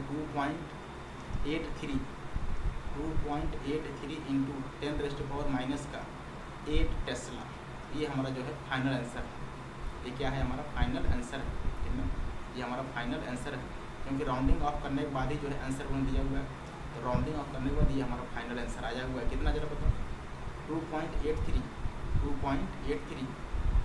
इंटू 10 रेस्ट पावर माइनस का, ये हमारा फाइनल आंसर है। तो आप आंसर पर जा सकते हो, 2.83 मतलब first option is the right answer, first option is the correct answer. NEET जो पूछा गया है 2017, अगला क्वेश्चन चलेंगे, करें कि 100 ओम रेजिस्टेंस, ठीक ना, एंड कैपेसिटेंस दिया गया है, reactor capacitive reactance are connected to the series of the source. ऐसे दो, ऐसे बहुत अच्छा सवाल है यार, ये एसी सोर्स का सवाल है। आप क्या करो पहले लगा दो यहाँ पर एक जो है रजिस्टर, क्या लगा दीजिए रजिस्टर, ऐसे लगा दो रजिस्टर, ये रजिस्टर, ठीक ना, ये रजिस्टर, उसके बाद लगा देंगे एसी सोर्स मतलब एक कैपेसिटर, यहाँ पर लगा दिए एक कैपेसिटर, ये हमारा कैपेसिटर, ठीक ना, ये हमारा क्या है कैपेसिटर, ठीक ना, और ये जो है दोनों कनेक्टेड हैं किसी एसी सोर्स से, इससे एसी सोर्स से, ऐसे जोड़ दो इन दोनों को आपस में एसी सोर्स से, क्योंकि एसी सोर्स का जो करंट होता है वो वेरिएबल होता है, कैसा होता है वेरिएबल। यहाँ पर जो है लगा हुआ है एसी सोर्स, क्या लगा हुआ है एसी सोर्स, जिसका वोल्टेज दिया गया है। अब कुछ नहीं होता तो आप जानते हो आरएमएस होती है, तो आरएमएस वोल्टेज हमें क्वेश्चन में दे दी कितनी जरा बताओ 220 वोल्ट दे दिया गया, कोई दिक्कत वाली बात नहीं है, ठीक ना, और ये हमें दिया गया 100 ओम, ठीक ना, और ये हमें दिया गया बताओ कितना, ये भी दिया गया है सी है और ये आर है। कैपेसिटिव रिएक्टेंस मतलब एक्ससी की वैल्यू दे देगी कितनी 100। तो पहले निकालेंगे सर्किट इम्पीडेंस, क्या निकालेंगे फार्मूला बताओ, सर्किट इम्पीडेंस जेड का फार्मूला होता है, याद करो जरा, अंडर रूट में सर्किट इम्पीडेंस जेड का जो फार्मूला होता है अंडर रूट में आर का स्क्वायर प्लस एक्स सी का स्क्वायर, क्या लिखोगे आर का square plus X into C का स्क्वायर, आर का square plus X square C, R का square plus X square C. यहाँ पर फिर से देखिए जरा वैल्यू को हम पुट करने जा रहे हैं, वैल्यू को हम पुट करने जाएंगे, पुट करिए जरा वैल्यू को, आर स्क्वायर मतलब 100 का स्क्वायर से लिख लो 100 का स्क्वायर, ठीक ना, प्लस 100 का स्क्वायर, ये भी है 100 का स्क्वायर, बताओ कितना हो जाएगा यार 100√2, ठीक ना, ये हो जाएगा जेड। अब जानते हो जो सर्किट में जो करंट यहाँ से चलता है, कुछ नहीं पता होता कौन सा करंट होता है IRMS, कौन सा होता है रूट में स्क्वायर, यहाँ से लिखेंगे VRMS, क्या लिखेंगे VRMS इक्वल्स टू फार्मूला बताओ IRMS, फार्मूला होता है IRMS into circuit impedance Z, VRMS equals to IRMS into circuit impedance Z, ये फार्मूला होता है, ठीक ना, ये आपका फार्मूला है, ठीक ना। वैल्यू को पुट कर दो जरा, VRMS की वैल्यू कितनी है जरा बताओ, VRMS की वैल्यू कितनी है 220 वोल्ट इक्वल्स टू IRMS की वैल्यू बताओ कितनी है IRMS निकालना हमें। यहाँ पर लिख लो IRMS, ठीक ना, इनटू सर्किट इम्पीडेंस कितना 100√2 कितना हो जाएगा, देखो ये कट जाएगा तो यहाँ से IRMS की वैल्यू कितनी आ जाएगी, तो IRMS की वैल्यू आ जाएगी यहाँ से 22/√2, 22/√2। ये IRMS आपसे बोला गया है कि peak value of displacement current, आप जानते हो पीक वैल्यू पर इसका पीक निकालो, तो IRMS की वैल्यू किसके बराबर होती है जरा बताओ। IRMS की वैल्यू जो होती है, IRMS की जो वैल्यू होती है I0 डिवाइडेड बाई √2, और ये आपको पता है कितना 22/√2, 22/√2 इक्वल टू क्या लिखो जरा बताओ, यही गलत हो रहा है क्या, 20, अच्छा ये हो जाएगा 2 पॉइंट, कितना हो जाएगा सॉरी 2 पॉइंट, क्योंकि यहाँ 100 है ना, 100 है तो यहाँ 2.2, क्योंकि एक ही जरूर कटेगा तो 22/10, 22/10 कितना 2.2। तो यहाँ से बताओ जरा I0 की वैल्यू किसके बराबर, I0/√2, ये कट जाएगा, यहाँ से एक पेज होगा शायद ही, हाँ तो बताओ यहाँ से आ जाएगा 2.2 divided by √2, 2.2 divided by √2 equal to क्या लिखो जरा बताओ, I0/√2, तो बताओ √2 से √2 आपस में कैंसिल हो जाएगा, तो मैं आपसे पूछूँ कि I0 की वैल्यू कितनी आ जाएगी, तो 2.2 एम्पीयर। और आप अच्छे तरीके से जानते हैं कि जो I0 होता है, जो कंडक्शन करंट होता है, वही क्या होता है जरा बताओ, वही क्या होता है, वही होता है आपका डिस्प्लेसमेंट करंट, क्योंकि आप जानते हैं अच्छे तरीके से कि IC की वैल्यू किसके बराबर, ID के बराबर, IC की वैल्यू ID के बराबर, कंडक्शन करंट इक्वल टू, क्योंकि जो कंडक्शन करंट का जो मैग्नीट्यूड होता है वही जो है डिस्प्लेसमेंट करंट का मैग्नीट्यूड होता है, सेम डायरेक्शन में बनता है। तो बताओ यहाँ से मैं पूछूँ आपसे कि बताओ ID की वैल्यू कितनी आ गई, तो ID की वैल्यू आ गई IC मतलब कितना 2.2 एम्पीयर, 2.2 एम्पीयर, ये हो जाएगा आपका फाइनल आंसर, ये हो जाएगा आपका final answer 2.2 ampere, 2.2 ampere, right. अगले क्वेश्चन पर चलेंगे। अगला क्वेश्चन क्या है, 2.2 एम्पीयर, बताओ कौन सा आंसर आएगा यार, 2.2 एम्पीयर मतलब third part is the right answer. देखो नीचे में पूछा गया UG फेज 1, मतलब जब पेपर लीक हुआ था 2016 में। अगला कह रहे हैं कि a parallel plate capacitor is charge by connecting to battery through the resistance, if I is the current in the circuit then the gap between the plates. अब आपको पता है, मैंने अभी आपको बोला था कि ये मान लीजिए अगर आपका ये देखिए जरा, ये मान लो कनेक्टिंग वायर है, ठीक ना, और इस कनेक्टिंग वायर से मान लीजिए हमने क्या कर दिया है, यहाँ पर जो है बैटरी लगा दिया है, यहाँ पर क्या लगा दिया है बैटरी, और इस बैटरी में यहाँ पर हमने एक लगा दिया रेजिस्टेंस, क्या लगा दिया है रेजिस्टेंस, ठीक ना, ऐसे लगा दिया रेजिस्टेंस, और यहाँ पर लगा दिया बैटरी, यहाँ पर लगा दिया है बैटरी।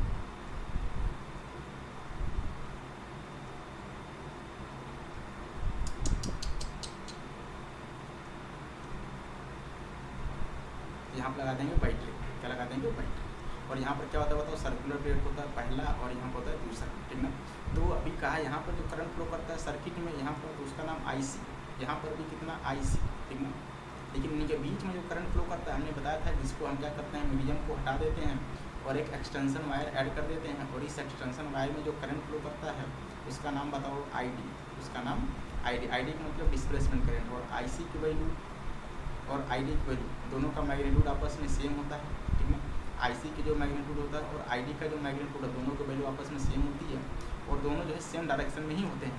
दोनों जो है IC की वैल्यू देखो किधर लेफ्ट टू राइट है, और ID की वैल्यू भी लेफ्ट टू राइट है, मतलब सेम मैग्नीट्यूड और डायरेक्शन भी सेम। तो देखो इन्होंने बोला देयर इज नो करंट, गलत हो जाएगा यार ये, ठीक ना। Displacement current of magnitude equal to the I flow the same direction, मतलब सेकंड ऑप्शन सही हो सकता है, ये वाला गलत हो गया। Displacement current of magnitude greater than AB greater than होता है नहीं, IC इक्वल ID के बराबर होती है। Displacement of magnitude current equal ठीक है अपोजिट डायरेक्शन, ना ना ना ना ना, इन्होंने बोला मैग्नीट्यूड तो सेम है लेकिन डायरेक्शन में अपोजिट, ना डायरेक्शन में अपोजिट नहीं होता है। जो डायरेक्शन होता है कंडक्शन करंट का, वही डायरेक्शन होता है डिस्प्लेसमेंट करंट का। तो ये हो जाएगा आपका third part is the right answer. 2024 NEET का सवाल है। अगला क्वेश्चन आज के सेशन का आखिरी सवाल है। चलिए देखिए जरा क्या है ये, पढ़िए जरा, ये एडवांस बहुत अच्छा सवाल है यार ये।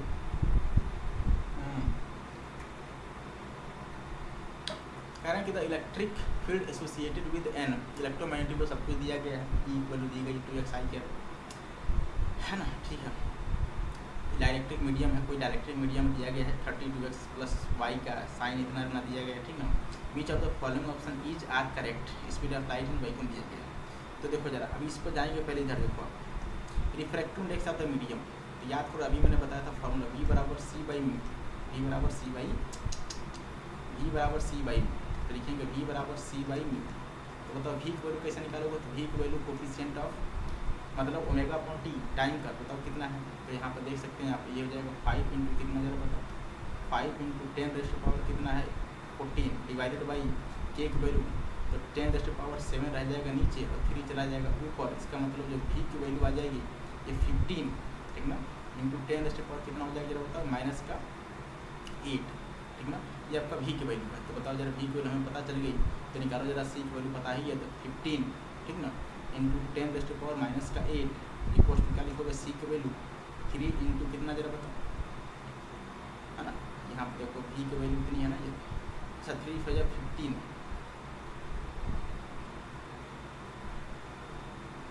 2 बाई 2 बाई कैंसिल हो जाएगा यार, ये 3 इंटू 10 रेस्ट पावर 8 इंटू हो जाएगा आपका इतना, देखो कहीं तो गलत हो रहा है, कहाँ गलत हो रहा है, देखो जरा, अच्छा ये 7 हो जाएगा ना यार, इस 14 है, थोड़ा सा कहीं भी कैलकुलेशन मिस्टेक होगा यार, तो जाएगा 7, कितना हो जाएगा 7, ठीक है। यहाँ पर क्या करेंगे जरा, इसको इरेज कर दो जरा, इरेज कर दो, यहाँ पर जाएगा 7, क्या हो जाएगा 7, ठीक ना, 3 into 10 rest power 8 divided by mu, अब देखो इधर कट जाएगा यार, ये 3 5 जब ऊपर जाएगा बताओ जरा कितना होगा, ये माइनस का 7 है, ठीक ना, और ये प्लस का 8 है, तो प्लस का 7 होगा ना यार, प्लस का 7, ठीक ना।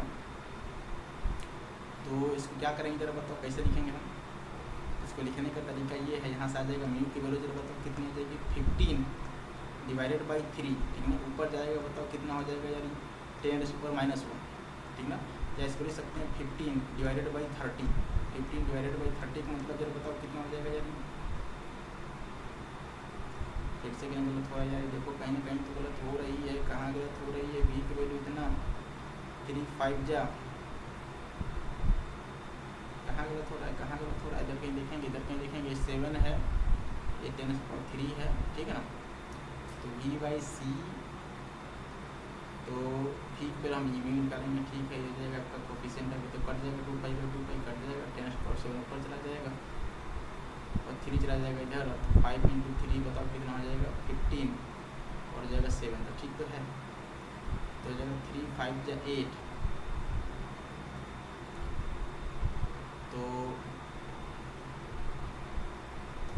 देखो जरा कहीं गलत हो रहा है क्या, एक सेकेंड कहीं ना कहीं तो मिस्टेक हो रहा है, इधर देखेंगे जरा एक बार, 15 इंटू कितना 10 पर माइनस, इसको सॉल्व करो अच्छे से, देखो जरा C म्यू V की वैल्यू हो जाएगा कोफिशिएंट ओमेगा अपॉन T, तो 10⁻7 3 चला जाएगा ऊपर, 3 5 इतना ऊपर चला जाएगा 7, ठीक है, ये आपका वेलोसिटी है। तो 15 मल्टीप्लाई बाई इंटू 10⁻7, ठीक ना, किसके बराबर होता है 3 इंटू 10 रेस्ट पावर कितना 8 डिवाइडेड बाई म्यू, तो बताओ यहाँ से म्यू की वैल्यू कितनी आएगी, तो म्यू की वैल्यू आ जाएगी 3/15, ठीक ना, अब देखो यहाँ नीचे पावर ऊपर कितना है 10 पावर 8, ठीक ना, डिवाइडेड बाई 10⁻7 ऊपर जाएगा 30 डिवाइडेड बाई 15, ये हो जाएगा 2, तो यहाँ से इसका मतलब ये है कि म्यू की जो वैल्यू आ जाएगी बताओ कितनी आ जाएगी 2 आ जाएगी, मतलब ये है कि last part is the right answer. थोड़ा सा कैलकुलेशन में कहीं मिस्टेक होता है ना, तो चीज़ें गड़बड़ होने लगती हैं, दिया जाएगा 2।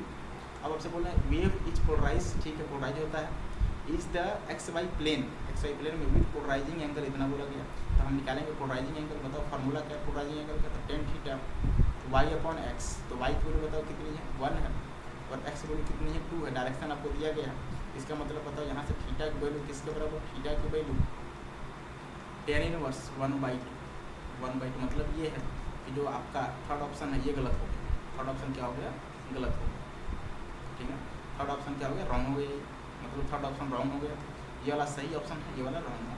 अब बात आता है मैग्नेटिक फील्ड कैसे निकालेंगे, यही तो मेन खेल इसका मैग्नेटिक फील्ड का। अब देखो यहाँ पे इलेक्ट्रिक फील्ड x y दोनों में है, ठीक ना, x और y दोनों में है, और जो वेव है वेव किधर जा रहा है जरा बताओ, वेव का मतलब देखो जेड का मतलब प्लस का, माइनस से मतलब प्लस का के क्या, हम निकालेंगे मैग्नेटिक फील्ड, तो फार्मूला वही है मैग्नेटिक फील्ड निकालने का, बताओ मैग्नेटिक फील्ड का फार्मूला क्या लिखोगे, निकालना है मैग्नेटिक फील्ड, तो देखिए अगर यहाँ पर लिखूँगा मैं B क्या लिखोगे बताओ, B का यहाँ पर मतलब एम्पलीट्यूड इंटू साइन, ठीक ना, साइन ओमेगा टी, इसको ऐसे रहने दो, ओमेगा टी माइनस के इंटू एक्स, इसको ऐसे रहने दीजिए। और यहाँ पर लिखेंगे बी का यूनिट वेक्टर, क्या लिखेंगे, बी का यूनिट वेक्टर। अब ये बी नॉट कैसे निकलेगा, बी नॉट कैसे निकलेगा, V equals to B naught upon sorry V equals to E naught upon B naught, वहाँ से निकालेंगे बी नॉट, वहाँ से निकालेंगे तो E naught upon B naught, ठीक ना। बताओ यहाँ से बी नॉट की वैल्यू किसके बराबर आ जाएगी, तो बी नॉट की वैल्यू ई नॉट, ठीक ना, divided by V, divided by V. बताओ यहाँ से मैं पूछूँ आपसे कि बी नॉट की वैल्यू बताओ कितनी आ जाएगी, तो बी नॉट की वैल्यू देखो कितना दिया गया है। अब ई नॉट की वैल्यू यहाँ से निकालेंगे तो 30 है, लेकिन 30 यहाँ पर इसका रूट लेंगे क्योंकि डायरेक्शन है आपका ही। तो बताओ इसका रूट कितना हो जाएगा, रूट में 2 2 या 4 + 1 5, तो 30√5 हो जाएगा। यहाँ पर लिखेंगे 30√5, कितना लिखेंगे 30 क्योंकि हमें क्या लेना है, मैग्नीट्यूड, तो 30 तो पहले से था। और 2x का आई कैप प्लस वाई का जे कैप, इसका जो मैग्नीट्यूड होगा वो अंडर में कितना होगा, 2 2 या 4 + 1 मतलब √5। अब भी की वैल्यू हमने अभी निकाला था, बताओ कितना, 15 × 10⁻⁴ कितना 7, बताओ जरा कट जाएगा 2 टाइम्स में, 2 रूट में 5 इंटू कितना 10⁻⁻7 टेस्ला, दिया जाएगा हमारा बी नॉट, ठीक है।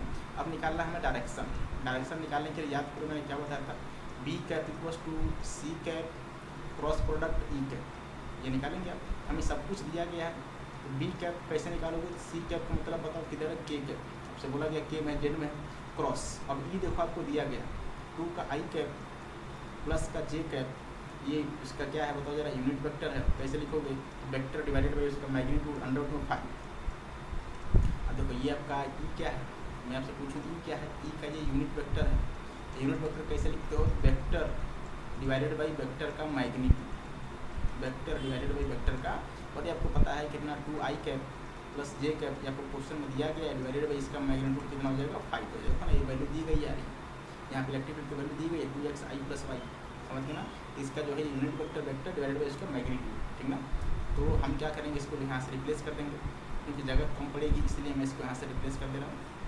अब तेरा बताओ ये वैल्यू कितनी आएगी यार, ये वैल्यू कितनी आएगी, तो k क्रॉस आई, k क्रॉस आई क्या होता है जरा बताओ, k क्रॉस आई जे होता है, क्योंकि आप बनाएंगे जब डायरेक्शन तो आई जे और k क्रॉस आई जे मतलब हो जाएगा 2 का जे कैप, 2 का जे कैप, ठीक ना, 2 का जे कैप और k क्रॉस जे, तो k क्रॉस जे माइनस का आई कैप, तो माइनस का आई कैप डिवाइडेड बाई बताओ कितना √5, ये जाएगा बी का यूनिट वेक्टर, क्या जाएगा बी का, ये वैल्यू आ गई।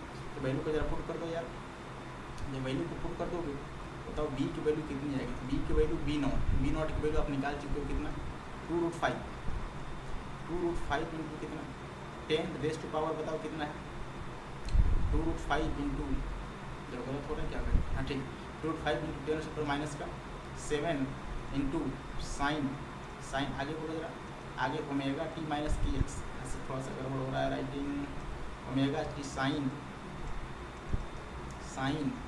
ओमेगा टी माइनस के इंटू एक्स इंटू बी का यूनिट वेक्टर जो आप निकाल चुके हो, बताओ कितना 2j का आई कैप माइनस का आई कैप डिवाइडेड बाई रूट में 5, डिवाइडेड बाई रूट में 5। बताओ ये वैल्यू आपस में कट गई, बताओ यहाँ से बी की वैल्यू कितनी आ जाएगी, तो यहाँ पर मैं सिंपल लिखूँगा बी की वैल्यू, देखिएगा जरा सिंपल जो बी की वैल्यू आ जाएगा तो कितना आ जाएगा जरा बताओ, 2 इंटू 10 रेस्ट पावर -7, 2 का जे कैप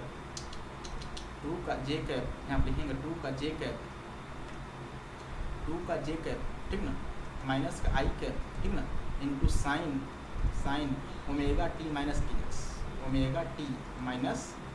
की एक्स, ठीक ना, ये हो जाएगा यार टेस्ला, इसमें आ जाएगा टेस्ला। अब देखो इन्होंने बी है, अब देखो अब इन्होंने क्या दिया ऑप्शन, देखो क्या दिएगा एक्स और जेड में, तो एक्स और वाई में, तो बताओ एक्स में कितना है माइनस है और वाई में 2 है, बताओ जरा यहाँ पे पूछो जरा एक्स का मतलब जरा बताओ, ये एक्स वाला ये वाई वाला है, तो बी अलॉन्ग एक्स बताओ कितना होगा, बी अलॉन्ग एक्स कितना होगा, तो बी अलॉन्ग एक्स जो आएगा, एक्स कॉम्पोनेंट यहाँ रख दीजिए, तो माइनस का 2 इंटू कितना 10⁻⁻7 into sine omega T minus के इंटू एक्स टेस्ला, ये जाएगा आपका अलॉन्ग एक्स। मैं पूछूँ जरा बताओ अलॉन्ग वाई बताओ कितना आएगा, अलॉन्ग वाई 2 2 या 4 इंटू कितना 10⁻⁻7 इंटू साइन ओमेगा टी, ठीक ना, माइनस का के इंटू एक्स टेस्ला।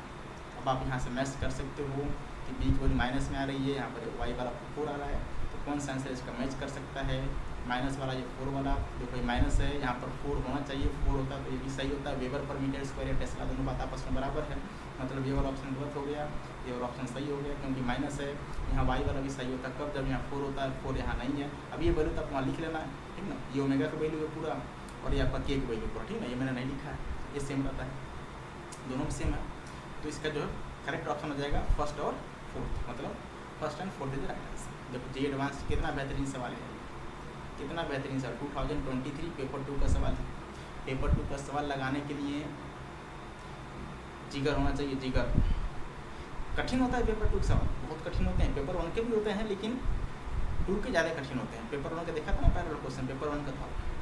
चलिए आज का सेशन का आखिरी सवाल था, ठीक है, तो मेहनत इतना करिए, बहुत मेहनत करिए, है ना, नीट वालों के लिए, क्योंकि अब सब कुछ एग्जाम तो खत्म हो चुका है।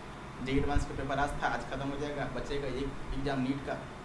तो खूब इतना मेहनत करिए, इतना मेहनत करिए कि ऊपर वाला भी बोले कि बता बेटा तेरी रजा क्या है, समझते हैं ना, रजा मतलब तुम्हारी क्या मतलब ख्वाहिश है। इतना मेहनत करना है, मेहनत खूब करना है, ऊपर वाला भी आपको बोले ये चीज़ कि बता बेटा तेरा रजा क्या है, रजा है ना, ख्वाहिश क्या है, क्या चाहता है, मेहनत बहुत करना है। ठीक है, चलिए आज की बात यहीं तक, बाकी बातें करेंगे कल, मिलते हैं, थैंक यू, धन्यवाद।